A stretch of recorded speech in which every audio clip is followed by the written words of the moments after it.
Hi everybody, welcome back to the channel. There are two types of people watching this video right now. Those that have poison ivy and those that will have poison ivy. And I'm happy to tell you that the natural solution that you're looking for is probably found in jewelweed. Now, jewelweed can be a little bit, at least for me, challenging to apply. And so I have figured out a very easy method of treatment using something that most people have in their kitchen. And if you're one of those people that has poison ivy and you want to just get straight to the treatment portion of this video, well then go ahead, go to this moment in the video. I've been there, I feel your pain, feel better. All right, for the rest of us, here's how to identify jewelweed, as well as a little bit of background about the plant. This is jewelweed. Its Latin name is Impatiens capensis, and it loves damp, shady places. You'll find it near streams and forest edges and volunteering in your garden. It has smooth, hollow stems, soft green leaves, and later in the summer, bright orange or yellow flowers that are shaped like little slippers. When water splashes on the naturally water-repellent leaves, it appears to look like jewels. And that's where the name jewelweed comes from.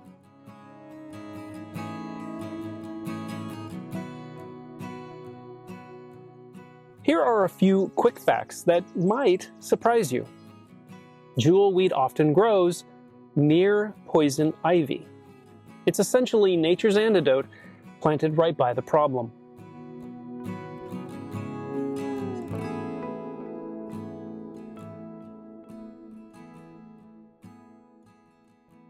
It's one of the few plants believed to neutralize Urushiol on contact. That's the itchy oil in poison ivy. It can also soothe mosquito bites, stinging nettle, and other skin irritations. It's technically edible if you cook it, but raw, it's toxic, so only use it externally. It's related to decorative impatient plants. Same family, different lifestyle.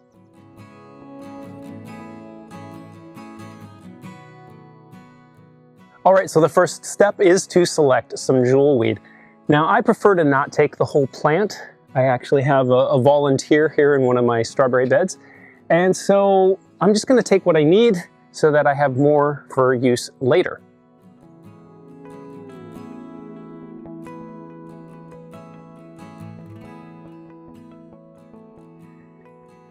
You can use jewelweed immediately. Crush it up and apply it as a poultice to the itchy spots, the spots that you know are going to become a poison ivy rash. Some experience is necessary, but if you know, you know. But I have found that doing the following two things makes it so much better and easier to use. First thing, I put it in the fridge for a couple hours.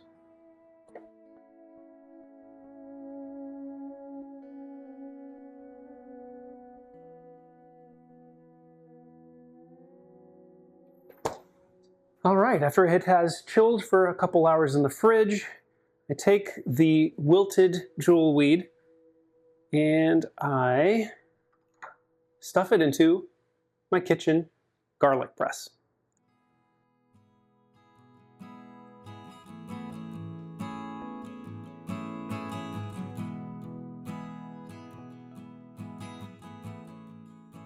And finally, the best part, applying it.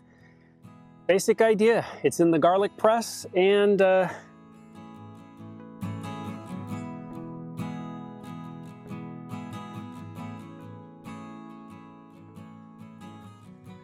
it. After I'm done applying it, I take the garlic press with the jewelweed in it and I put it back in the fridge so that it's nice and cool for the next time that I want to use it. It makes it so much more soothing.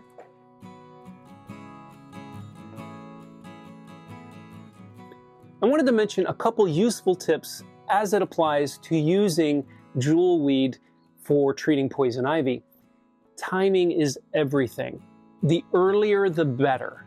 So it's not as good when you have a full-blown poison ivy reaction, you have the disgusting weeping, blisters and all that kind of stuff, you really should have used the Jewelweed prior to that. And the way that you'll know is a lot of times you'll start getting little kind of vague red bumps that are kind of distantly itchy.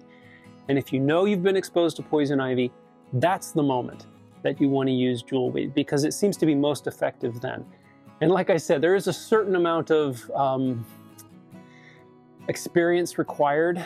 I know in the past, I have been exposed to poison ivy, and then later I would be like, what's this weird sensation on my arm? That's the moment. It will help to a certain degree, even when you have the full-blown reaction, but it's best early on.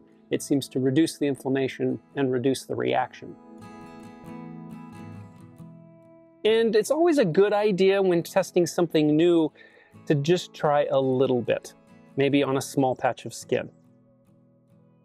The other thing you want to keep in mind is make sure that you've identified the plant correctly. There are some plants that sort of look like it.